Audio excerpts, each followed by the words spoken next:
Hello dear student, स्वागत है आप सभी का शुभम क्लासेस के इस नए वीडियो में। मैं संजीव सर। स्टूडेंट, आज के इस वीडियो में आपके चैप्टर नंबर 1 का कंप्लीट रिवीजन करवाया जाएगा, यानी कि फाइनल शॉर्ट वीडियो आज से जो है आपका स्टार्ट हो गया है। तो फाइनल शॉर्ट में होता क्या है, सबसे पहले आप ये समझ लीजिए कि फाइनल शॉर्ट में आपको एक्स्ट्रा क्या क्या चीज़ें मिलने वाली हैं जो आपके बोर्ड एग्जाम के लिए ज़्यादा बेनिफिट होने वाला है और बहुत ही हेल्पफुल वीडियो है ये फाइनल शॉर्ट। क्योंकि फाइनल शॉर्ट से पिछले साल के बच्चे को भी जो है बोर्ड एग्जाम में काफ़ी ज़्यादा मदद मिली थी। फाइनल शॉर्ट के वीडियो देखकर जो है बच्चे अच्छे अंक ले आए थे और उनके परसेंटेज भी अच्छे खासे आए थे। तो फाइनल शॉर्ट में वो सारी चीज़ें आपको मिल जाएंगी जो आपको चैप्टर पढ़ाते समय जो है मिली थी। तो फाइनल शॉर्ट में बेसिकली सबसे पहले हम बात करते हैं कि क्या क्या चीज़ें हमको इम्पॉर्टेंट पढ़नी होती, उस पर फोकस करते हैं और किस टॉपिक से किस तरीके के क्वेश्चन बोर्ड एग्जाम में पूछे जाते हैं उस पर बात करते हैं। तो यानी फाइनल शॉर्ट जो है ये आपके पूरे एकदम बोर्ड एग्जाम के पैटर्न को ध्यान में रखकर जो है बोर्ड एग्जाम के टॉपिक को ध्यान में रख के जो है फाइनल शॉर्ट का वीडियो तैयार किया जाता है। और फाइनल शॉर्ट में आपका कोई भी टॉपिक ऐसा नहीं है चैप्टर में कि जिसको टच ना किया जाए। तो हर एक टॉपिक को टच किया जाता है और हर एक टॉपिक से कैसे क्वेश्चन पूछे जाते हैं वो भी जो है फाइनल शॉर्ट के वीडियो में बताया जाता है। तो फाइनल शॉर्ट का वीडियो जो है एक तरीके से आपके बोर्ड एग्जाम के लिए आखिरी और रामबाण दवा है, ठीक है, जो जिसका वार कह लीजिए एक तरीके से खाली नहीं जा सकता। अगर आप फाइनल शॉर्ट की सारी वीडियो अच्छे से तैयार करते हैं, फाइनल शॉर्ट में जितनी भी चीज़ें आपको मिलती हैं वो अगर आप अच्छे से तैयार करते हैं तो यकीनन जो है आप बोर्ड एग्जाम में अच्छे अंक ला सकते हैं। तो चलिए सबसे पहले हम बात करते हैं चैप्टर नंबर 1 की। तो चैप्टर नंबर 1 का फाइनल शॉर्ट स्टार्ट करने से पहले हम ये समझ लेते हैं कि चैप्टर नंबर 1 में क्या क्या टॉपिक है और क्या क्या चीज़ें इंपॉर्टेंट हैं। तो चैप्टर नंबर 1 की अगर हम बात करें तो सबसे पहले हमें चैप्टर नंबर 1 में ये जानना जरूरी है कि वैद्युत आवेश क्या चीज़ होता है, ठीक है। वैद्युत आवेश के बारे में जानेंगे, ठीक है। अब वैद्युत आवेश के कई सारे प्रॉपर्टी है। क्वेश्चन देखिए, वैद्युत आवेश से एक जो है आपका जो है बहुविकल्पीय का क्वेश्चन बनता है और कैसे क्वेश्चन बनता है वो भी मैं आपको बता रहा हूँ। वैद्युत आवेश की एक प्रॉपर्टी, इसकी 5-6 प्रॉपर्टियां हैं, ठीक है। आवेश का संरक्षण है और सारी प्रॉपर्टियां हैं, लेकिन इसमें से एक मेन प्रॉपर्टी है जिसे हम कहते हैं क्वांटीकरण, ठीक है, या क्वांटाइजेशन जो है इंग्लिश में बोला जाता है, हिंदी में बोला जाता है क्वांटीकरण। तो क्वांटीकरण से एक क्वेश्चन जो है आपके बहुविकल्पीय में बहुत बार पूछा गया है, उसको भी अभी हम डिस्कस करेंगे पढ़ाते वक्त। उसके बाद पढ़ेंगे हम लोग वैद्युत क्षेत्र के बारे में, या उससे पहले हम लोग पढ़ेंगे कूलाम का नियम, ठीक है, कूलाम का नियम या कूलाम के नियम का सदिश निरूपण, ठीक है। उसके बाद पढ़ेंगे वैद्युत क्षेत्र के बारे में, वैद्युत क्षेत्र क्या होता है। वैद्युत क्षेत्र के बाद पढ़ेंगे हम लोग बहुत से आवेशों पर लगने वाले बल, ठीक है, आवेशों के बीच या आवेशों पर लगने वाले बल, ठीक है, या आवेशों पर लगने वाले बल। उसके बाद हम लोग पढ़ेंगे द्विध्रुव आघूर्ण। किसी द्विध्रुव को एक समान वैद्युत क्षेत्र में रखा गया तो घुमाने में कितना कार्य, ठीक है, ये सारी चीजें पढ़ेंगे द्विध्रुव के बारे में। उसके बाद द्विध्रुव के बारे में जानेंगे। फिर उसके बाद जो है गॉस का नियम, गॉस का नियम, और लास्ट में उसके अनुप्रयोग को देखेंगे, ठीक है, गॉस के नियम का अनुप्रयोग। तो ये इतनी सारी चीजें जो है चैप्टर नंबर 1 में हमको पढ़नी है, ठीक है। तो चलिए अब 1 बाय 1 करके हर एक टॉपिक को स्टार्ट किया जाए और ध्यान से समझते रहिए, क्योंकि कुछ भी जो है आपका इस चैप्टर में मिस नहीं होगा कि जो ऐसा क्वेश्चन हो यहाँ जो है आपको फाइनल शॉर्ट में ना बताया गया हो और बोर्ड एग्जाम में आ गया हो। तो यानी बोर्ड एग्जाम में आने वाले सारे क्वेश्चन जो है आपके फाइनल शॉर्ट में जो है बताए जाएंगे। और अगर हम चैप्टर नंबर 1 की बात करें तो चैप्टर नंबर 1 से जो है मोटी मोटा जो है 6 से 8 नंबर के क्वेश्चन जो है उठा लिए जाते हैं, ठीक है। 6 से 8 नंबर के क्वेश्चन जो है बोर्ड एग्जाम में चैप्टर नंबर 1 से उठा लिए जाते हैं। तो चैप्टर नंबर 1 आपका काफ़ी ज़्यादा इंपॉर्टेंट है। तो चलिए देखिए, सबसे पहले बात करते हैं वैद्युत आवेश की। तो अब देखिए, वैद्युत आवेश के डेफिनेशन में हम बहुत ज़्यादा जो है डीप में अब जाएंगे नहीं, क्योंकि डीप में जो है स्टार्टिंग में पढ़ाते वक्त मैं गया था और यहाँ पे नॉर्मली डेफिनेशन की हम बात करेंगे जिससे जो है आपका काम चल जाए। तो वैद्युत आवेश जो है किसी भी पदार्थ का वह गुण है, ठीक है, जिसके कारण वह दूसरी पदार्थों को अपनी तरफ आकर्षित करता है, ठीक है। तो ये उसकी यह गुण यानी ये प्रॉपर्टी जो है वैद्युत आवेश कहलाती है। हाँ, बात कर रहे थे कि वैद्युत आवेश से एक क्वेश्चन जो है आपका बनता है क्वांटीकरण का, ठीक है। तो क्वांटीकरण होता क्या है? क्वांटीकरण, तो सबसे पहले हम लोग समझेंगे क्वांटीकरण है क्या। क्वांटीकरण का यह मतलब है, यानी यह ऐसा है कि जो हमारा वैद्युत आवेश है यह हमेशा क्वांटा के रूप में होता है। कैसे होता है? क्वांटा के रूप में होता है, यानी ई का पूर्ण गुणज होता है, यानी फ्रैक्शन के रूप में नहीं होता है, ठीक है। हमेशा जो है आवेश जो है, ठीक है, आवेश ई के गुणज के रूप में होता है, ई के गुणज के रूप में होता है।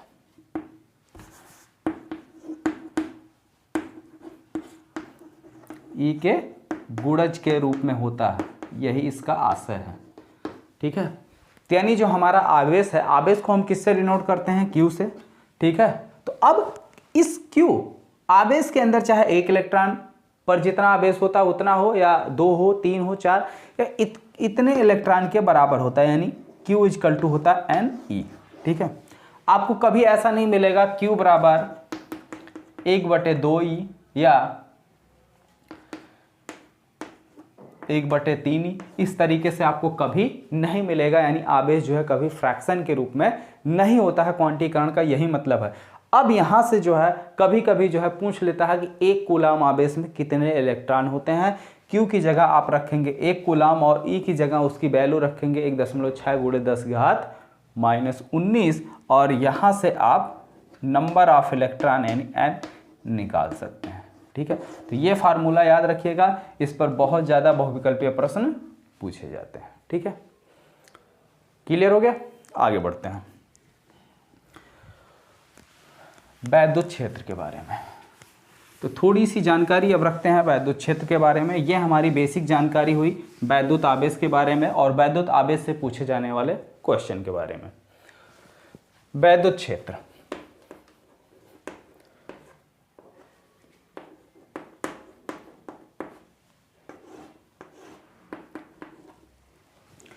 वैद्युत क्षेत्र क्या है?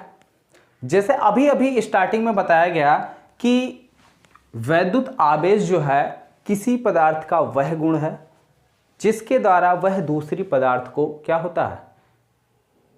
अपनी तरफ आकर्षित करता है या प्रतिकर्षित करता है, या ऐसे हम कह सकते हैं कि उस पदार्थ को वैद्युतमय किया जा सकता है या चुंबकित किया जा सकता है, ठीक है। तो ये जो है बेसिकली वैद्युत आवेश की एक प्रॉपर्टी है, गुण है।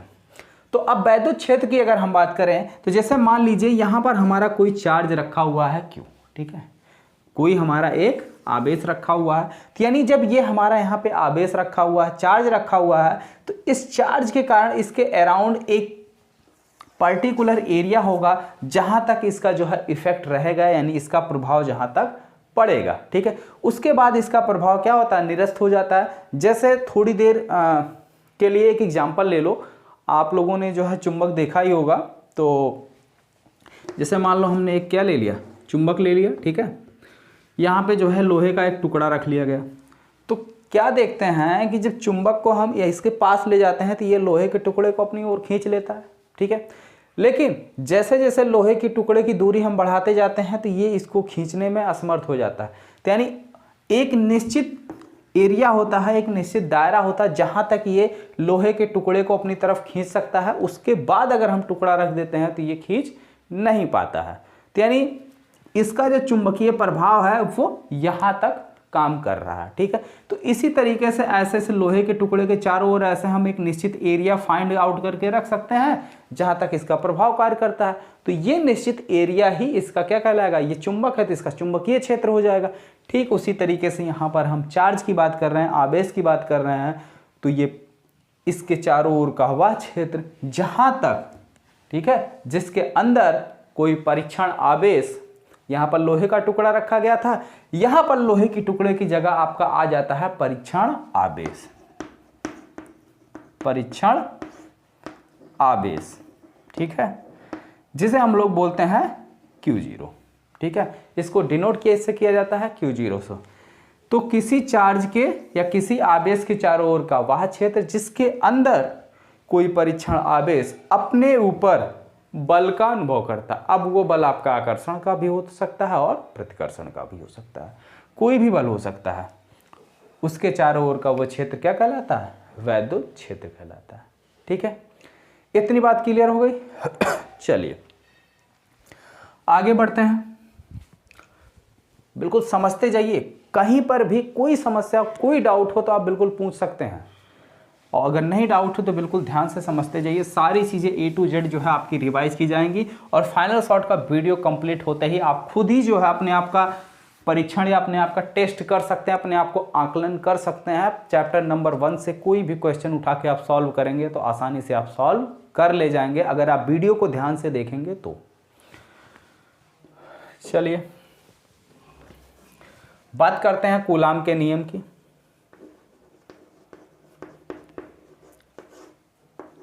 कूलाम के नियम, तो कूलाम का नियम क्या है?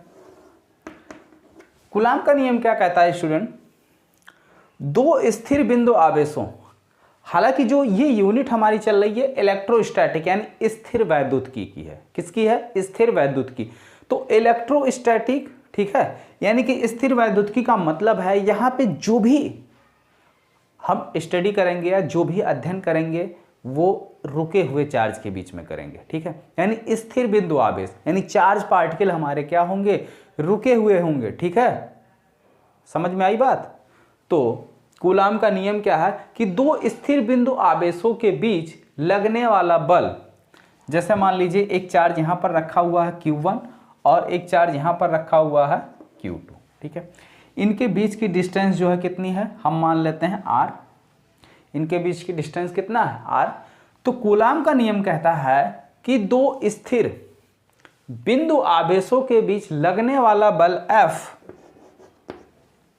दोनों आवेशों के परिणामों के गुणनफल के अनुक्रमानुपाती होता है। यानी अनुक्रमानुपाती किसके होता है, दोनों आवेशों के परिणामों। परिणाम का मतलब इसका मान कितना, 1 कूलाम, 2 कूलाम, 4 कूलाम, कुछ मान होगा वही, ठीक है। तो दोनों आवेशों के परिणामों यानी कि Q1 Q2 के गुणनफल के अनुक्रमानुपाती, और इसके बीच की दूरी के वर्ग के व्युत्क्रमानुपाती होता है। तो इसके बीच के दूरी के वर्ग के, ठीक है, व्युत्क्रमानुपाती का मतलब होता है 1/, ठीक है। ये हो गया आपका समीकरण नंबर 1 और ये हो गया आपका समीकरण नंबर 2, ठीक है। तो समीकरण 1 और 2 से हमको क्या मिल रहा है, समीकरण 1 व 2 से F प्रोपोर्शनल Q1 Q2 बटे R², ठीक है। ये है समीकरण नंबर 3, ठीक है। अब ये प्रोपोर्शनल का चिन्ह हटाने के लिए हम क्या करते हैं, एक कांस्टेंट ले आते हैं या एक नियतांक ले आते हैं। प्रोपोर्शनल का चिन्ह हटाने के लिए F = K Q1 Q2 बटे R², ठीक है।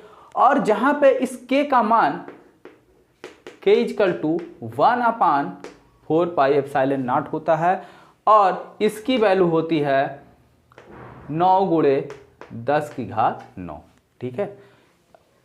इस कांस्टेंट का मान कितना होता है, 9 × 10⁻⁹, जहां पे ε0 क्या होती है, निर्वात की वैद्युतशीलता होती है। किसकी होती है? निर्वात की वैद्युतशीलता होती है, ठीक है। इतनी बात समझ में आ गई? तो फाइनली F = हमको क्या मिल गया, 1/4πε0 Q1 Q2 बटे R²।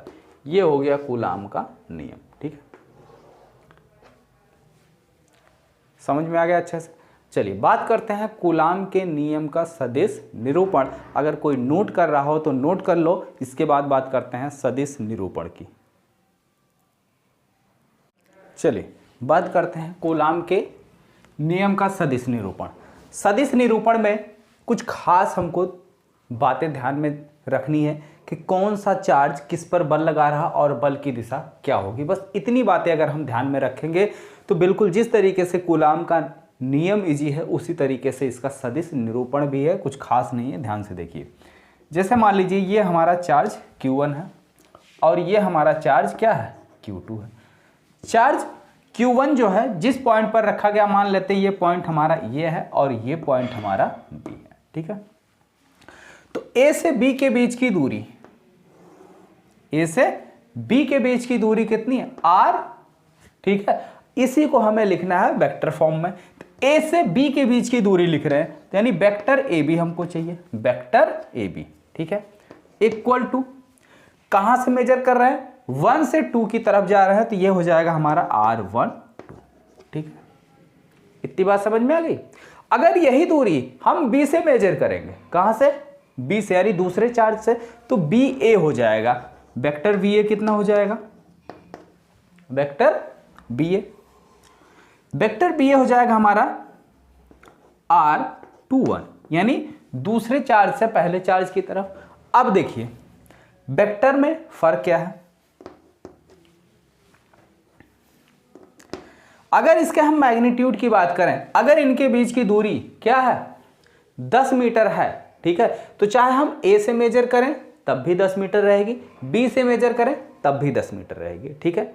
फर्क सिर्फ इतना है कि अगर यहां पे हम कोऑर्डिनेट खींच दें, यानी ये एक्स एक्सिस हो गई, ठीक है, और ये वाई एक्सिस, तो अगर हम इधर से मेजर कर रहे हैं तो प्लस एक्स एक्सिस की तरफ जाएंगे और इधर माइनस एक्स एक्सिस की तरफ, ठीक है। इतनी बात समझ में आई।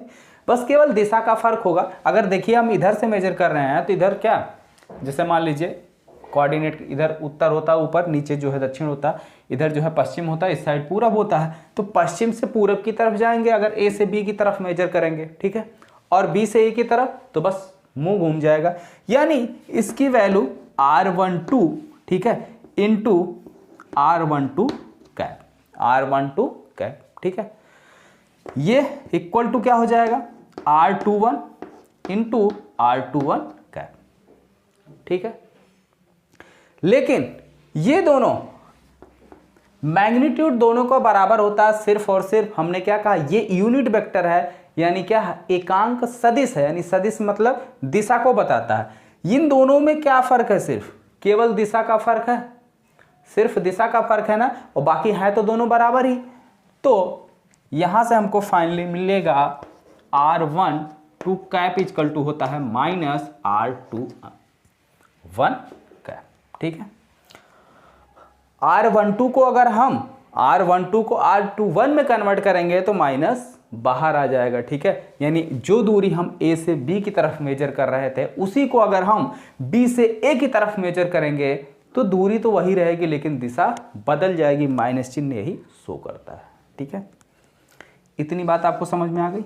चलिए अगर इतनी बात आपको समझ में आ गई तो थोड़ा सा आगे बढ़ा जाए, नहीं समझ में आई तो पूछ लीजिए। चार्ज Q1 के द्वारा Q2 पर लगने वाला बल कितना हो जाएगा, F12। बल कौन लगा रहा, ये इस पर लगा रहा है। तो जब अगर मान लीजिए ये इस पर बल लगा रहा है, तो अगर ये पॉजिटिव चार्ज है और ये भी पॉजिटिव चार्ज है तो ये क्या हो जाएगा, दूर भागेगा, यानी F12 की डायरेक्शन उस साइड होगी, ठीक है।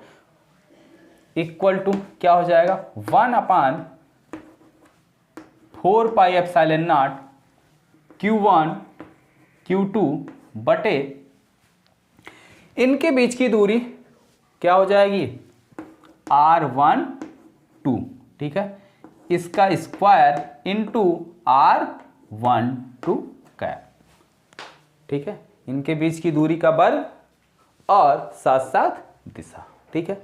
ये हो गई हमारी क्या, समीकरण नंबर 1। अब जरा ध्यान दीजिए, यहां से हमको क्या मिल रहा है, मॉड R12 इक्वल टू क्या हो जाएगा, या यूनिट कैप, ये है देखिए R12 कैप इक्वल टू क्या मिल जाएगा हमें, ये आएगा इधर भाग में हो जाएगा, तो वेक्टर R12 बटे माड में R12 मिलेगा कि नहीं मिलेगा। तो यहाँ पे ये वैल्यू हम रख सकते हैं 1/4 pi epsilon naught Q1 Q2 बटे R12 का स्क्वायर इनटू इसकी जगह लिख सकते हैं R12 वेक्टर अपान R12। ठीक है, R12 स्क्वायर है और इधर एक बार है तो दोनों जुड़ जाएंगे, कितना हो जाएगा पावर 3 हो जाएगा 1/4 pi epsilon naught Q1 Q2 बटे R12 का क्यूब इंटू वेक्टर R12। ये हो गया समीकरण नंबर, उसको एक बनाए इसको बना लेते हैं 2।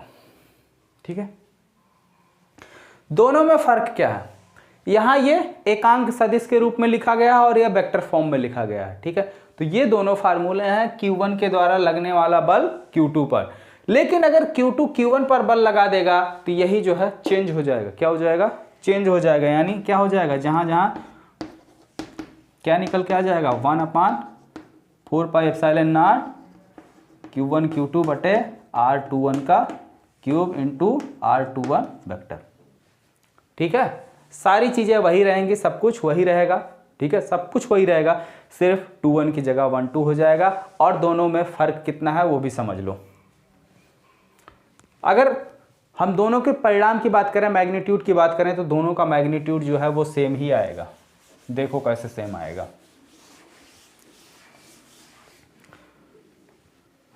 इसको एकांक सदिश के रूप में व्यक्त करते हैं। तो एकांक सदिश के रूप में अगर इसको हमें लिखना हो तो क्या लिखेंगे,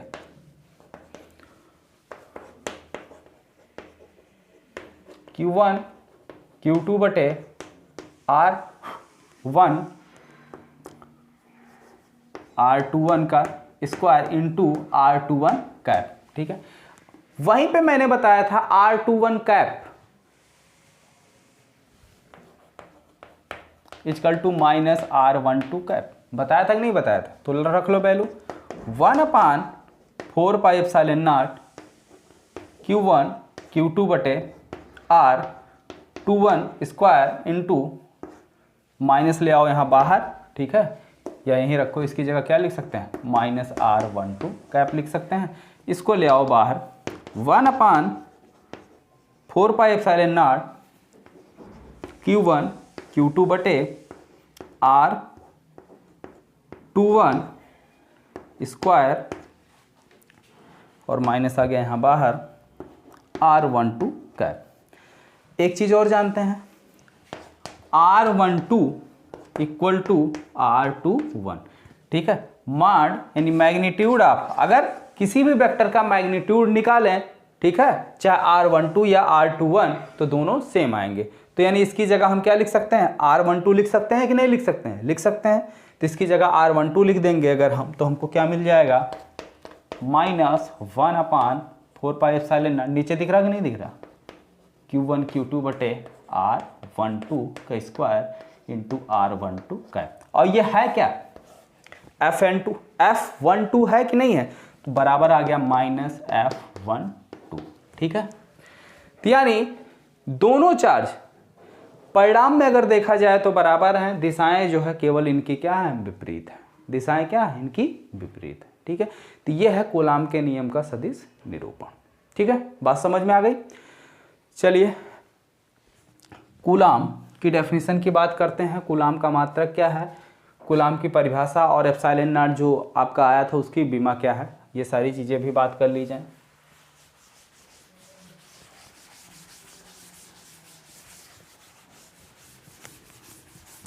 क्योंकि एप्सिलॉन नॉट की बीमा जो है वो कभी कभी पूछ ली जाती है बहुविकल्पीय में। बीमा निकालना देखिए, F इक्वल टू क्या फार्मूला मिला था 1/4 pi epsilon naught Q1 Q2 बटे R स्क्वायर। ठीक है, हमें बीमा अगर चाहिए एप्सिलॉन नॉट की, सारी चीजें कांस्टेंट है। ठीक है, तो एप्सिलॉन नॉट इधर गुणे में है, इधर आए भाग में, इधर आएगा गुणे में हो जाएगा। Epsilon naught into F equal to इधर Q1 Q2 बटे R स्क्वायर। ठीक है, ये चीज़ें कांस्टेंट थी, इसको इसलिए हमने हटा के सीधे प्रोपोर्शनल लगा दिया, या इसको हटा सकते सीधे सीधे आप बराबर भी लगा सकते हो। ठीक है, या कोई दिक्कत नहीं, आप ऐसे भी लिख सकते हो, तो जैसे आपकी इच्छा करे लिख सकते हो, खासकर मात्रक निकालते समय। ठीक है, अगर हमें इसका मात्रक चाहिए या इसकी बीमा चाहिए, इसकी बीमा अगर चाहिए तो बीमा के लिए क्या करते हैं, बड़ा ब्रैकेट इक्वल टू इसकी बीमा किसकी, Q1 की, Q2 की बटे नीचे R² की बीमा, और ये नीचे आपका F बच रहा है, यहाँ F गुणा इधर आएगा भाग में हो जाएगा, यानी F की बीमा। ठीक है, तो सबकी बीमा रख लो और सॉल्व कर लो, जो इसका आएगा वो आंसर हो जाएगा बीमा। देखिए इसकी बीमा Q बराबर होता है IT यानी कि AT इसकी बीमा, और AT इसकी बीमा, तो यानी A की पावर 2 T की पावर 2, ऊपर ये मिला। R होता है लेंथ यानी दूरी का मात्रक, इसकी बीमा होती है L। F की बीमा क्या होती है, ML T की पावर -2। इसी को सॉल्व कर लो। ठीक है, जो आए गई आपकी बीमा, सॉल्व करके बताइए नीचे कमेंट बॉक्स में कमेंट करके जल्दी से बताइए एप्सिलॉन नॉट की बीमा क्या होगी। ठीक है, यहां से जरा दूसरा देखो, एक कूलाम आवेश की परिभाषा। अगर Q1 बराबर Q2 बराबर 1 कूलाम रख दिया जाए, Q1 बराबर 1, Q2 बराबर 1,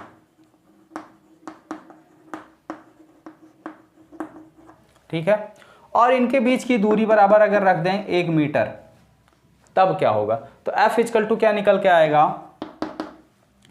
1/4 पाई एप्सिलॉन नॉट, Q1 का मान 1 गुणे 1 बटे 1 का स्क्वायर यानी 1। ठीक है, और इसकी वैल्यू कितनी होती है, 9 गुणे 10 की घात 9।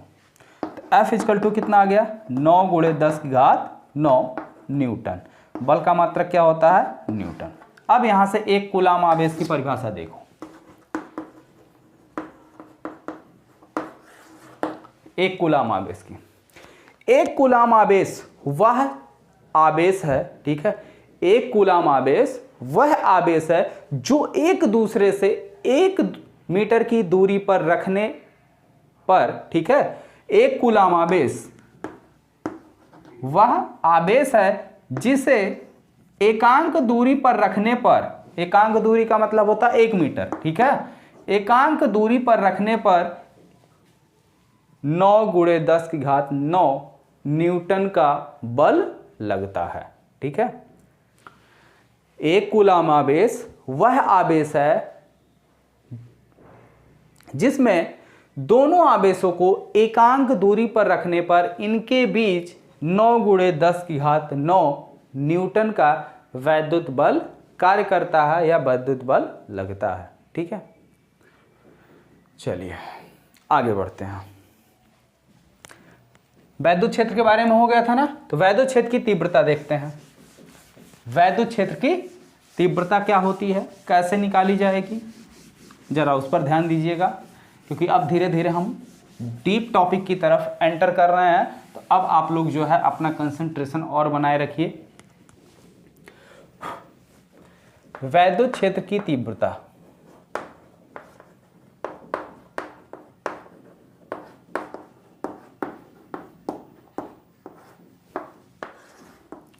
तो वैद्युत क्षेत्र की तीव्रता की अगर हम बात करें तो वैद्युत क्षेत्र की तीव्रता को हम लोग डिनोट किससे करते हैं, ई से। किससे डिनोट करते हैं, ई से।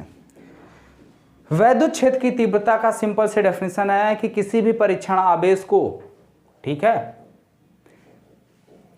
या किसी वैद्युत क्षेत्र के भीतर कोई परीक्षण आवेश अपने ऊपर जितना बल का अनुभव करता है, ठीक है, वह उस बिंदु पर, चलिए रुकिए आपको और भी सिंपल डेफिनेशन में बताता हूं। F इक्वल टू होता है F/Q0, ठीक है। Q0 जहां पे Q0 की वैल्यू अगर हम कर दें 1, Q0 बराबर रख लें 1 कूलाम, तो सीधे सीधे मिल जाएगा E equal to F।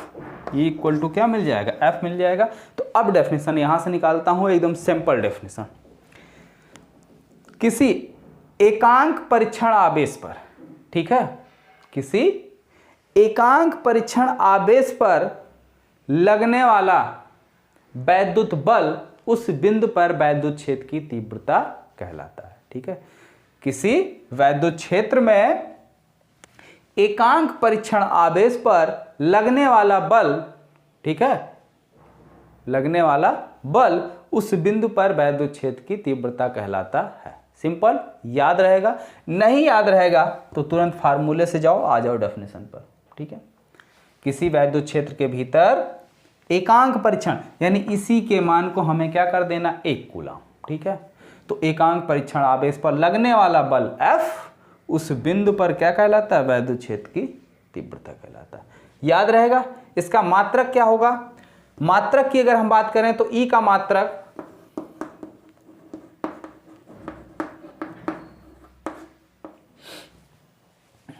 F का मात्रक बटे Q का मात्रक, F का मात्रक होता है न्यूटन, इसका मात्रक होता है कूलम, तो न्यूटन पर कूलम, ये इसका मात्रक हो गया।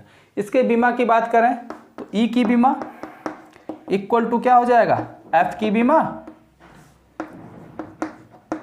और नीचे कूलम यानी कि Q की बीमा। F की बीमा क्या होती है, mL(T⁻²) और Q की बीमा क्या होती है, AT। ठीक है, इसको अरेंज कर लो, सॉल्व कर लो, जो आए वो उसकी बीमा हो गई। ठीक है, इतनी बात याद है, इतनी बात समझ में आ गई। चलिए, ये आपका निकल के आया क्या, वैद्युत क्षेत्र। तो किसी बिंदु आवेश के कारण किसी बिंदु पर, ठीक है, किसी, जैसे मान लीजिए ये हमारा क्या है, एक चार्ज रखा हुआ बिंदु आवेश है, इसके कारण अगर हमें r दूरी पर स्थित कोई पॉइंट P है, तो इस बिंदु पर अगर हमें वैद्युत क्षेत्र की तीव्रता ज्ञात करने के लिए कह दिया जाए तो हम कैसे निकालेंगे। ठीक है, तो अगर इस बिंदु पर हमें वैद्युत क्षेत्र की तीव्रता निकालनी है, कहां से, इससे r दूरी पर, तो हम बिना सोचे समझे चुपचाप इस बिंदु पर एक परीक्षण आवेश Q0 को पकड़ के लाके रख देंगे। ठीक है, परीक्षण आवेश, इसको हम पकड़ के लाके रख देंगे का मतलब है इसको इमेजिन किया जाता है। ठीक है, क्या किया जाता है, इमेजिन किया जाता है, ऐसा सपोज किया जाता है, या हवा में कहीं घूम नहीं रहा था, पकड़ ये लो। ठीक है, चलो, तो अगर मान लो ये हमारा चार्ज Q1 हो गया, ये हमारा चार्ज Q2 हो गया, तो इस दोनों के बीच लगने वाला बल कितना हो जाएगा, F = 1/4πε0 Q0 बटे इनके बीच की दूरी r², ये बल हो गया। और इसी बिंदु पर हमें क्या निकालने, वैद्युत क्षेत्र की तीव्रता, और वैद्युत क्षेत्र की तीव्रता का फार्मूला E बराबर क्या होता है, F/Q0, F/Q0। F की वैल्यू 1/4πε0 Q0 बटे r², और टोटल का बटे कितना है, Q0। एक Q0 से Q0 कैंसिल हो गया, फाइनली क्या मिला हमको, मिल गया 1/4πε0 Q बटे r²। ये क्या है, किसी भी बिंदु आवेश के कारण r दूरी पर स्थित बिंदु पर वैद्युत क्षेत्र की तीव्रता का फार्मूला। तो तीव्रता निकालना आ गया, तीव्रता की मात्रक समझ में आ गई और तीव्रता की जो है बीमा।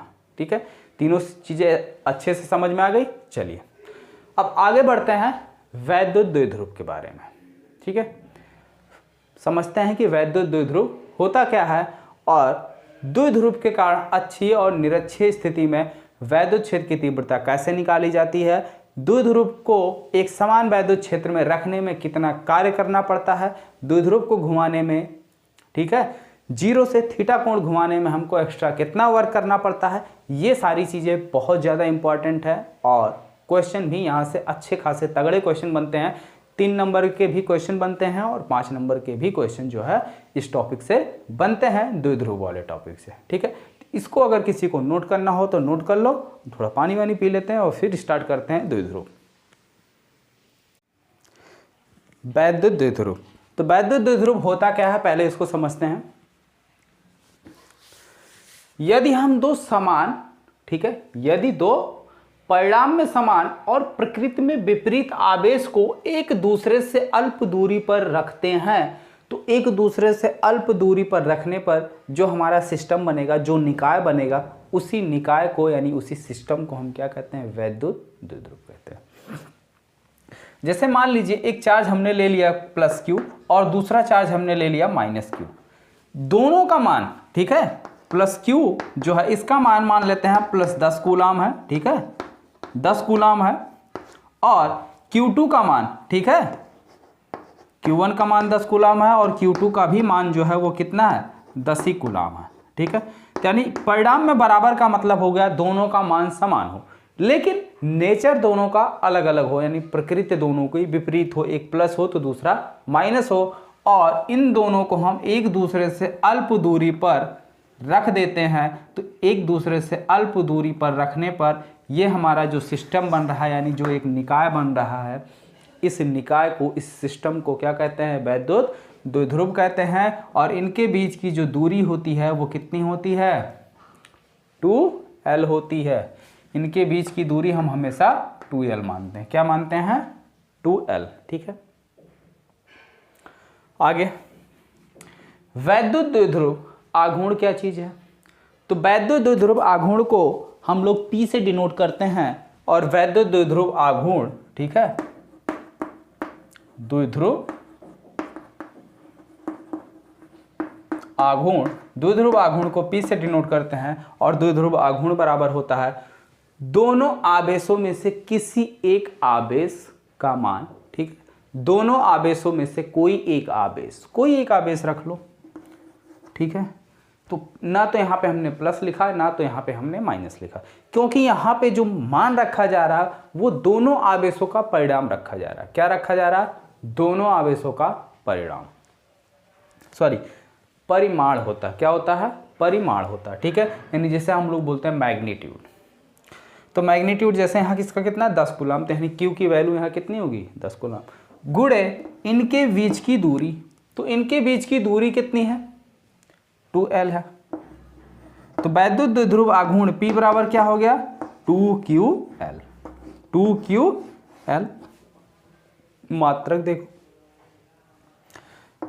इसका मात्रक कूलाम, इसका मात्रक मीटर, कूलाम मीटर। द्विध्रुव आघूर्ण यानी P का मात्रक क्या होता है? Coulomb metre. बीमा निकालने के लिए आपसे पूछी जाए तो बीमा निकाल सकते हैं, क्योंकि बीमा हो जाएगी 80, L की बीमा हो जाएगी L। ठीक है, तो LAT। ठीक है, इसकी बीमा हो जाएगी द्विध्रुव आघूर्ण की। ठीक है, इतनी बात समझ में आ गई। चलिए आगे बढ़ते हैं। किसी द्विध्रुव के कारण अक्षीय व निरक्षीय स्थिति में वैद्युत क्षेत्र की तीव्रता। ठीक है, किसी द्विध्रुव के कारण अक्षीय व निरक्षीय स्थिति में वैद्युत क्षेत्र की तीव्रता कैसे निकाली जाती है?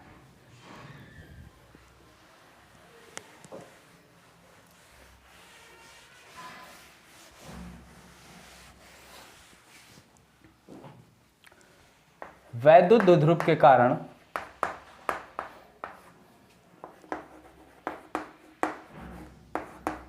किसी बिंदु पर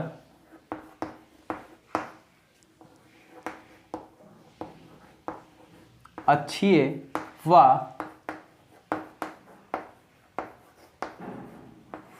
निरक्षीय स्थिति में वैद्युत क्षेत्र की तीव्रता, वैद्युत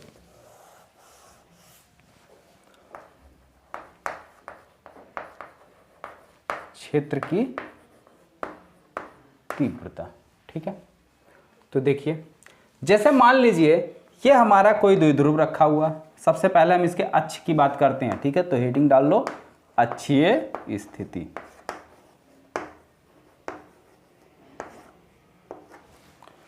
ये हमारा कोई वैद्युत द्विध्रुव है। ठीक है, इनके बीच की दूरी कितनी है? 2l है। इसके बीच की दूरी कितनी है?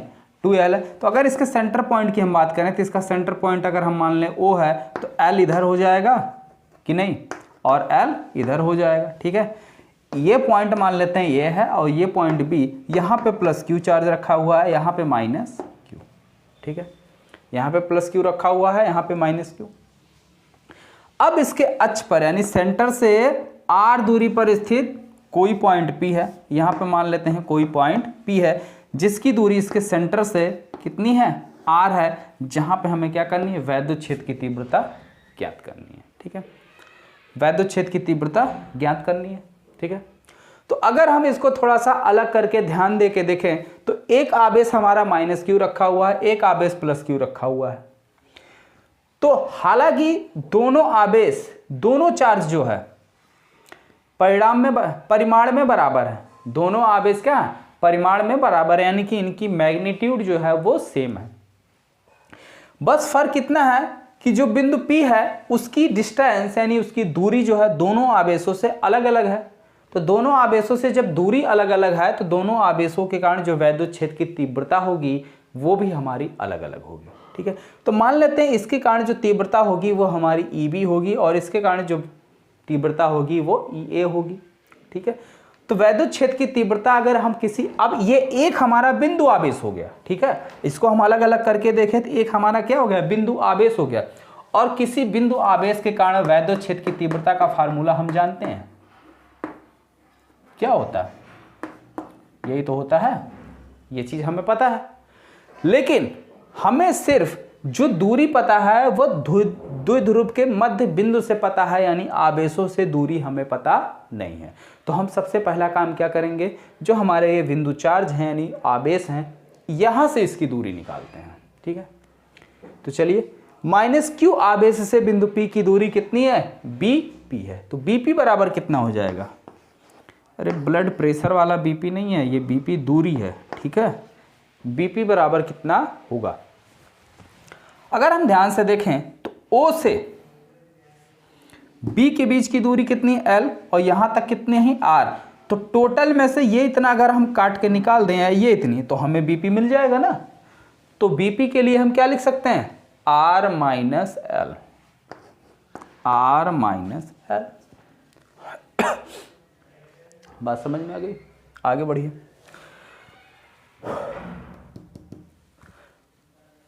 A से यानी +q आवेश से बिंदु P की दूरी कितनी है, यहां तक है R, L दूरी और कितनी हो जाएगी, R प्लस L।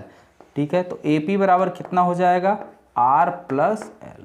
ठीक है, अब हमें दूरी दोनों आवेशों से इस बिंदु की पता चल गई। तो अब दोनों आवेशों के कारण इस बिंदु पर अलग अलग तीव्रता निकाल लो। ठीक है, तो +q आवेश के कारण, +q आवेश के कारण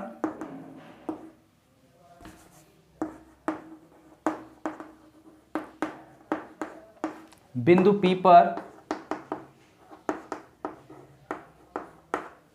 तीव्रता EA, +q कहाँ, पॉइंट A पर, तो मान लेते हैं EA। फार्मूला 1/4πε0, यहां से इसकी दूरी, यहां से इसकी दूरी कितनी, AP का स्क्वायर यानी R प्लस L का whole square, Q/R plus L का होल स्क्वायर। ये हो गया आपका समीकरण नंबर 1। समीकरण नंबर 1। दूसरा, -q आवेश के कारण, -q आवेश के कारण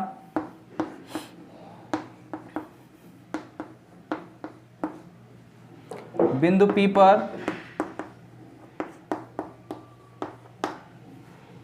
तीव्रता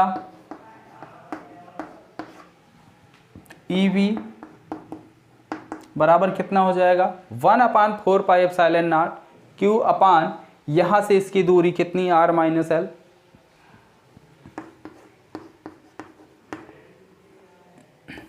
Q अपान R माइनस L का होल स्क्वायर। समीकरण नंबर 2।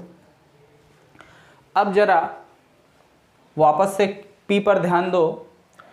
वापस से अगर हम P पर ध्यान दें तो जो +q आवेश के कारण वैद्युत क्षेत्र की तीव्रता होगी उसकी दिशा क्या होगी, प्लस के कारण, यानी कहीं पर अगर हमारा कोई प्लस चार्ज है तो इसकी जो वैद्युत बल रेखाएं हैं वो हमेशा प्लस से यानी चार्ज से बाहर की ओर होती हैं, और माइनस के कारण अगर है तो वो हमेशा बाहर से अंदर की ओर होती हैं। ठीक है, तो +q के कारण जो वैद्युत क्षेत्र की तीव्रता की दिशा होगी वो किधर हो जाएगी, EA की दिशा इधर होगी, और EB की दिशा किधर होगी, माइनस चार्ज की तरफ, EB की दिशा इधर होगी। ठीक है, ये इधर EB की दिशा और ये इधर EA की दिशा। बिंदु P पर अलग अलग यानी +q और -q आवेश के कारण जो अलग अलग तीव्रता थी उसकी दिशाएं एक दूसरे के विपरीत हैं। ठीक है, एक दूसरे के क्या हैं, विपरीत हैं। अतः परिणामी बिंदु P पर परिणामी तीव्रता क्या होगी, जो वैद्युत क्षेत्र की तीव्रता ज्यादा होगी उसी तरफ रिजल्टेंट ज्यादा आएगा। जिधर तीव्रता का मान ज्यादा होगा रिजल्टेंट उसी तरफ जाएगा। ठीक है भाई, देखिए दोनों ही एक दूसरे को बिंदु P पर दोनों बिल्कुल अपोजिट डायरेक्शन में है, तो सिंपली लिखो बिंदु P पर परिणामी तीव्रता, ये आप सीधे लिख सकते हैं EA व EB दिशा में एक दूसरे के विपरीत हैं, दिशा में एक दूसरे के विपरीत हैं, यानी एक दूसरे के बाल लोचने पर जुटे हुए हैं, एक दूसरे से बिल्कुल एंटी पार्टी हैं एक दूसरे से। हालांकि अगर हम पक्ष विपक्ष की बात करें तो ऐसा जो है कोई विपक्ष पक्ष और विपक्ष में है नहीं कि जो है जो बीजेपी के बिल्कुल एंटी में खड़ा हो, कोई एकदम बिल्कुल एंटी में खड़ा नहीं है, सीधे तिरछे पर नहीं खड़े, आड़े तिरछे खड़े हैं इधर उधर। ठीक है, तो यहाँ पे पार्टी की बात नहीं कर पाएंगे। तो आगे देखिए, एक दूसरे से दिशा में क्या है, विपरीत है। अतः बिंदु P पर परिणामी तीव्रता क्या हो जाएगी, ज्यादा कौन है। अब ज्यादा कौन है ये पता करने के लिए हमें क्या करना होगा, दोनों का हर देखेंगे। जिसका हर, अरे वो किसान वाला हल नहीं, ठीक है, ये जिसका डिनोमिनेटर छोटा होगा वो वैल्यू बड़ी होगी। डिनोमिनेटर किसकी छोटी, R माइनस एल। अगर हम R बराबर 10 मीटर मान लें और L बराबर 2 मीटर, तो यहाँ पे क्या हो जाएगा 8 और यहाँ पे क्या हो जाएगा 10 2 12, तो यानी 8 छोटा है कि 12, 8 छोटा है ना, तो डिनोमिनेटर किसका छोटा, समीकरण नंबर 2 को। ठीक है, तो बिंदु P पर परिणामी तीव्रता क्या हो जाएगी, EB minus EA, EB minus EA, कम वाले में से ज्यादा वाली वैल्यू घटा ली जाएगी। ठीक है,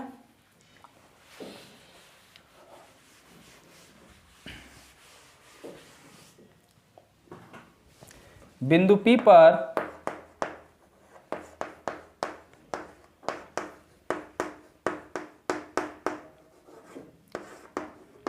परिणामी तीव्रता E बराबर EB ज्यादा है, इसमें से कम वाला घटा दो। EB का मान 1/4πε0 Q बटे R माइनस एल का होल स्क्वायर माइनस 1/4πε0 Q अपान R प्लस एल का होल स्क्वायर। ठीक है, इतनी बात समझ में आ गई। अब उधर थोड़ा सा साफ कर लेते हैं। इसमें देखिए कुछ चीजें कॉमन है, Q अपान 4πε0 दोनों में है, कॉमन है तो उसको कॉमन ले लो। कॉमन बाहर आ जाएगा Q अपान 4πε0, अंदर बचेगा 1/R माइनस एल का होल स्क्वायर और इधर माइनस 1/R प्लस एल का होल स्क्वायर। ठीक है, ये चीज बचा। अब इसी को हमें क्या करना है, सॉल्व करना है। तो सॉल्व करिए आप लोग। अब इधर बोर्ड पर मत देखिए, अपने सभी लोग अपनी अपनी कॉपी पर सॉल्व करो और बताओ कितना आया। हम अपना बोर्ड पे सॉल्व करते हैं, अपना आंसर मैच करो, मिलाओ, देखो किसका कैलकुलेशन कितना तेज है। हमसे पहले आप लोगों को सॉल्व करना है। चलिए शुरू करिए।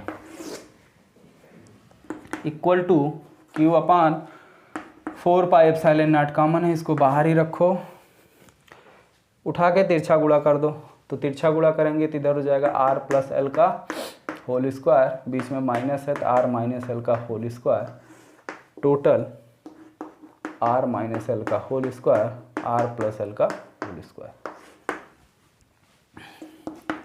भाई आप लोग अपनी अपनी कॉपी पे सॉल्व कीजिए, ठीक है, और बताइए कितना आया या मिलाइए सही आया कि नहीं।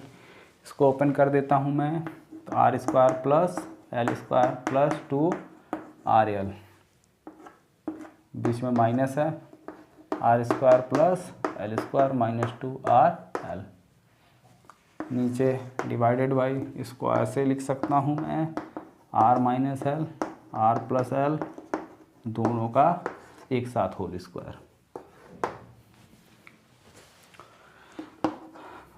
Q अपान 4πε0, ब्रैकेट ओपन कर दो, R square plus L square plus 2RL, ये ब्रैकेट ओपन करोगे, यहाँ प्लस है, plus minus minus, plus minus minus, minus minus plus 2RL, एक ब्रैकेट में ए प्लस बी, एक ब्रैकेट में ए माइनस बी, तो ये क्या हो जाएगा R square minus L square का होल स्क्वायर। ये इससे 2, ये इससे कैंसिल हो गए, ठीक है। आर स्क्वायर से आर स्क्वायर, एल स्क्वायर से एल स्क्वायर निपट गए। बचा क्या, उसको लिख लो, Q upon 4 pi epsilon naught 2RL कितने हो गए 4RL। RL एक ग्लूकोज का नाम है, ठीक है, जो अक्सर गर्मियों में देखो जब वोमिटिंग वगैरह होती है तो ला के सीधे सीधे डॉक्टर लोग क्या करते हैं, टांग देते हैं एक RL, ठीक है। और उस RL की कीमत बहुत ज़्यादा तो होती नहीं है, हाँ 40-50 रुपये होती है उस RL की कीमत। उसी में एक इंजेक्शन लगा देंगे और सीधे उसकी कीमत कितनी हो जाएगी 150, ठीक है। आगे देखो, तो ये है R square minus L square का होल स्क्वायर। फाइनली ये चीज़ मिल गया, ठीक है। इतना सबका आ रहा है ना, मिला लो, यहाँ तक सबका सही है। अगर यहाँ तक सही है तो आगे बढ़ो, आगे देखते हैं। और नहीं सही है तो ज़रा देखो कहाँ गलती किए हो, क्योंकि हमने कोई स्टेप छोड़ा नहीं है, बिल्कुल आप लोगों को समझाने के लिए बारीकी से हमने गुणा भाग किया है। इक्वल टू क्यू अपान, तो क्यू को छोड़ो, इसको लिख दो 1/4 पाई एप्सिलॉन नॉट, और ये जो क्यू है इसको ले जाके हम इसके साथ में कर दे रहे हैं 4RL और गुणे क्यू बटे R square minus L square का whole square. E equal to 1/4 pi epsilon naught, इसको लिख देते हैं 4 को 2 × 2, ठीक है, Q × L, और बच रहा है आपका R, तो R हो गया upon R square minus L square का होल स्क्वायर, ठीक है। 2QL अभी बताया गया था क्या होता है, द्विध्रुव आघूर्ण, और इसको हम क्या लिख सकते हैं, P लिख सकते हैं। तो E equal to 1/4 pi epsilon naught 2, यहाँ P हो गया, यहाँ पे बचा R upon R square minus L square whole square. अभी यहाँ पे आपने फिगर में देखा था कि R की वैल्यू इतनी बड़ी थी और L की वैल्यू इतनी छोटी, ठीक है। तो वो वही चीज़ यहाँ लिख दो अपनी भाषा में कि R की अपेक्षा L बहुत छोटा है, तो हम उसको मैथमेटिकल टर्म में लिख देते हैं R छोटा, सॉरी R बहुत बड़ा है, R बड़ा है किसकी अपेक्षा, L की अपेक्षा, ठीक है। तो L की अपेक्षा R बहुत बड़ा है, तो ये इंप्लाइज करेगा अगर इसका वर्ग करोगे तो बड़े का बड़े, ठीक है, बड़े चीज़ का स्क्वायर करोगे वो और बड़ा हो जाएगा, और छोटे चीज़ का स्क्वायर करोगे वो और भी छोटा हो जाएगा, ठीक है। अतः जब ये और छोटा हो गया तो इसको इसकी तुलना में तुच्छ मान लेते हैं, यानी नगण्य मान लेते हैं, जीरो मान लेते हैं, एकदम नथिंग बराबर कुछ भी, यानी इसकी औकात कुछ भी नहीं है, सीधे सीधे समझो तुम्हारी औकात कुछ नहीं है, ठीक है। चलो नहीं हम आप लोगों को नहीं बोल रहे हैं, इसको बोल रहे हैं एल स्क्वायर को, ठीक है। आगे देखो, E इक्वल टू, यहाँ सीधे लिख लो, एल स्क्वायर को नगण्य मानने पर, तो जब इसको नगण्य मान लोगे यानी जीरो, तो फाइनली E बराबर हमको क्या मिल जाएगा, E बराबर 1/4 पाई एप्सिलॉन नॉट 2PR बटे इसको जीरो, ठीक है। तो यानी बचा सीधे सीधे आर स्क्वायर ये और बाहर स्क्वायर, तो 2 × 2 कितनी हो गई R की पावर 4, तो एक R से एक R कैंसिल हो गया, कितना बचा R की पावर 3, ठीक है। तो E इक्वल टू कितना आ गया 1/4 पाई एप्सिलॉन नॉट 2P/R³, ये हमारा आ गया अच्छी स्थिति में किसी द्विध्रुव के कारण R दूरी पर स्थित कोई पॉइंट P है, वहां पर वैद्युत क्षेत्र की तीव्रता का फार्मूला, ठीक है। समझ में आ गया अच्छी स्थिति का। चलिए अच्छे से अब बात करते हैं निरक्षीय स्थिति की, ठीक है। ये नोट हो गया, कोई नोट कर रहा हो तो नोट कर लो, और हमने कहा भी था ना कि आप लोग अपना अपना आंसर मैच कर लो, तो अपना अपना आंसर मिला लो। देखो निरक्षीय स्थिति में वैद्युत क्षेत्र की तीव्रता, तो निरक्षीय स्थिति के लिए क्या होता है कि जैसे मान लीजिए ये हमारा कोई वैद्युत द्विध्रुव है, ठीक है, ये हमारा कोई एक वैद्युत द्विध्रुव AB है, इसके बीच की दूरी कितनी है 2l है, ठीक है, कितनी है l। इसका सेंटर पॉइंट क्या है, ये मान लेते हैं o है, इसका सेंटर पॉइंट है, ठीक है, o इसका सेंटर पॉइंट है। तो इसके सेंटर पॉइंट से इधर इतनी दूरी l हो जाएगी और इधर इतनी दूरी l हो जाएगी। इतनी बात समझ में आई। इसके निरक्ष पर यानी इसके लंबवत बिल्कुल यहाँ पर कोई पॉइंट P है, ठीक है, जिसकी दूरी यहाँ से यहाँ तक की दूरी कितनी दे रखी है, r दे रखी है, ठीक है। इस बिंदु पर हमें वैद्युत क्षेत्र की तीव्रता निकालनी है, ठीक है।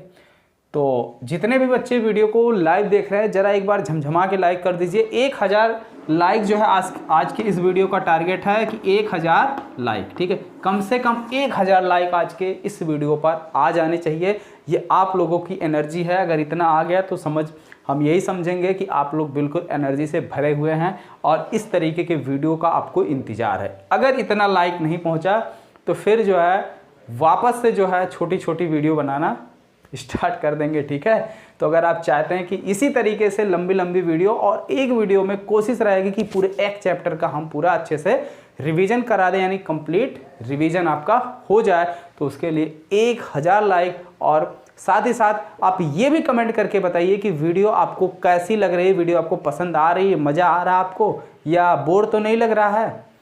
क्योंकि देखिए अगर बीच बीच में थोड़ा बहुत एंटरटेन करने की कोशिश करेंगे तो वीडियो और लंबा हो जाएगा, ठीक है। इसलिए डायरेक्ट टॉपिक पर ही है, टॉपिक से ज़्यादा इधर उधर जा नहीं रहे हैं।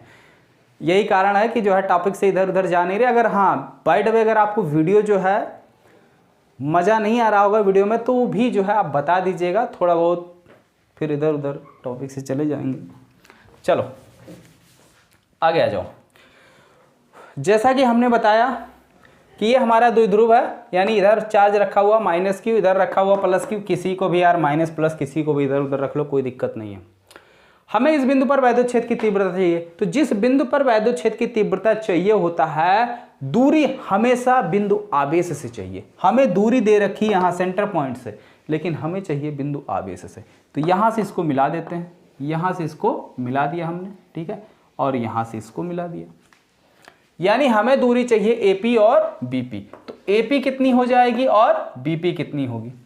तो अगर आप ध्यान से देखें इधर L और ये R, ठीक है, यानी ये एक समकोण त्रिभुज बन रहा है। तो समकोण त्रिभुज में ये कर्ण का काम कर रहा है, ये लंब और ये आधार। तो कर्ण का वर्ग यानी AP square equal to AO square plus OP square. AO कितना है L स्क्वायर, ये कितना है R स्क्वायर, ये आपका AP स्क्वायर, ठीक है। ठीक इसी तरीके से अगर आप BP की बात करेंगे तो BP के लिए आधार ये हो जाएगा, कर्ण ये, वही चीज़ सेम चीज़, BP स्क्वायर कितना हो जाएगा आपका L square plus R square. ये हो गया समीकरण नंबर 1, ये हो गया 2। इसके कारण इस बिंदु पर वैद्युत क्षेत्र की तीव्रता कितनी हो जाएगी, EA 1/4πε0 Q अपान इसके बीच की दूरी AP का स्क्वायर है कितना, अभी मैं डायरेक्टली लिख देता हूँ AP स्क्वायर, अब मान रख दे रहा हूँ 1/4πε0 Q अपान R square plus L square, समीकरण नंबर 3। इसके कारण वैद्युत क्षेत्र की तीव्रता कितनी होगी, B वाले के कारण EV 1/4πε0 Q बटे BP स्क्वायर की वैल्यू कितनी है रख लो 1/4πε0 Q अपान R square plus L square, समीकरण नंबर 4, ठीक है। अब जरा बिंदु P की बात करते हैं। अगर हम बिंदु P की बात करें तो बिंदु P पर जो बिंदु A पर रखे हुए -q आवेश है, इसके कारण जो वैद्युत क्षेत्र की तीव्रता की दिशा होगी वो किधर होगी, माइनस के कारण मैंने बताया माइनस से अंदर की तरफ, यानी इस डायरेक्शन में आपकी वैद्युत क्षेत्र की दिशा होगी किसकी, EA की, किसकी EA की, ठीक है। और इस बिंदु P पर +q आवेश के कारण जो वैद्युत क्षेत्र की दिशा होगी वो किधर होगी, इस डायरेक्शन में होगी EB, ठीक है। अब यहां से अगर हम ध्यान देखें तो समीकरण 3 और समीकरण 4 परिमाण में बराबर है, यानी इसके अगर हम मैग्नीट्यूड की बात करें तो क्या है, बराबर है। तो अगर किसी भी बिंदु पर दो बराबर बल एक दूसरे से किसी कोण पर, भाई इनके बीच एक कोण बन रहा है, किसी कोण पर कार्य कर रहे हैं, तो हमेशा इसका परिणाम ही इसके बीचों बीच से होकर जाएगा। इस तरीके से परिणामी हमेशा इसके बीचों बीच से होकर जाएगा। तो यहां पे लिखेंगे, ठीक है, बिंदु P पर वैद्युत क्षेत्र की तीव्रता EA और EB एक दूसरे से परिमाण में बराबर और एक दूसरे से थीटा कोण या किसी कोण पर कार्य कर रहे हैं। तो अगर ये कोण हम थीटा मान लें तो ये और ये समांतर रेखा, ये कोण भी हमारी थीटा हो जाएगी और ये इसके संगत कोण, ये कोण भी हमारा थीटा हो जाएगा, यानी 2 थीटा कोण पर कार्य कर रहे हैं। अतः इनका परिणामी इनके बीचों बीच से होकर जाएगा। या अगर आप कुछ नहीं समझ पा रहे हैं तो सीधे सीधे लिखो, बिंदु P पर परिणामी तीव्रता, परिणामी तीव्रता। इतना लिखने के बाद जरा यहां आ जाओ, ये बना लो बिंदु P, ठीक है। एक इधर कार्य कर रहा है कौन, EA, और एक इधर कार्य कर रहा है EB, और परिणामी इसके बीचों बीच से होकर जा रहा है E, ठीक है। अब ये कोण भी आपका थीटा बन रहा है, ठीक है, और ये कोण भी आपका थीटा बन रहा है। इसको 2 घटकों में वियोजित कर दो, एक लंबवत एक हॉरिजॉन्टल। तो इसको 2 लंबवत घटकों में वियोजित करेंगे तो इधर हो जाएगा EB साइन थीटा और इधर हो जाएगा EB कॉस थीटा। ठीक, इसी तरीके से इसको भी 2 घटकों में विभाजित कर दो तो इसका एक घटक नीचे आ जाएगा EA साइन थीटा और इधर हो जाएगा EA cos theta, EA cos theta. ठीक है, इतनी बात समझ में आ गई। EA और EB दोनों बराबर हैं, साइन थीटा, यानी EB साइन थीटा और EA साइन थीटा परिमाण में बराबर हैं और एक दूसरे के बिल्कुल विपरीत हैं। अतः ये एक दूसरे को क्या कर देंगे, कैंसिल आउट कर देंगे। बचा कौन, क्या, परिणामी तीव्रता E बराबर EA cos theta plus EB cos theta.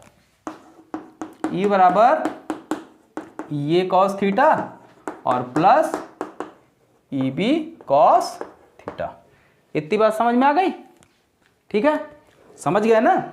इसको अलग से ऐसे बना लो या इसी में लीपापोती करना हो अच्छा नहीं होगा, तो इसलिए इसको जो है अलग से बना लिया गया, तो फिगर बिल्कुल साफ साफ रहेगा, तो बिल्कुल अच्छे से समझ में आएगा। यहाँ पे आप एक लाइन लिख लेंगे कि EA और EB को उसके लंबवत और क्षैतिज घटक में वियोजित करने पर, ये हो गया। वैल्यू रख लो भाई, EA और EB दोनों का मान बराबर है, ठीक है। EA बराबर EB, यह किससे है, समीकरण नंबर 3 व 4 से, ठीक है, 3 व 4 से। तो EA की जगह हम क्या करते हैं, EB रख देते हैं।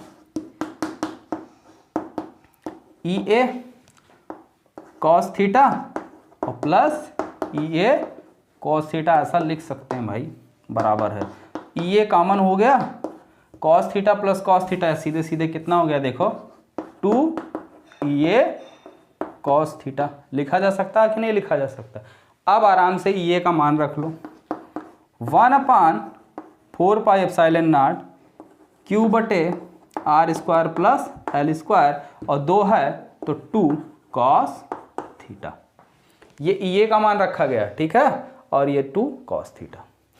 अब जरा कॉस थीटा का मान बताओ कितना होगा। कॉस थीटा बराबर क्या होता है, आधार बटे कर्ण। आधार कौन है आपका, OA, कर्ण कौन है, AP। कॉस थीटा बराबर त्रिभुज ले लो, त्रिभुज AOP में, या सीधे सीधे आप यहीं लिख सकते हैं, कॉस थीटा बराबर L बटे, यानी आधार कौन है, नाम है लिख लो, AO अपान AP। AO का मान कितना L, इसका मान कितना AP। AP स्क्वायर बराबर कितना, ये इतना, तो AP बराबर क्या हो जाएगा, इधर अंडर रूट चढ़ जाएगा, यानी कि R square plus L square. ठीक है, अब ये मान उठा के उसमें रख लो। चलो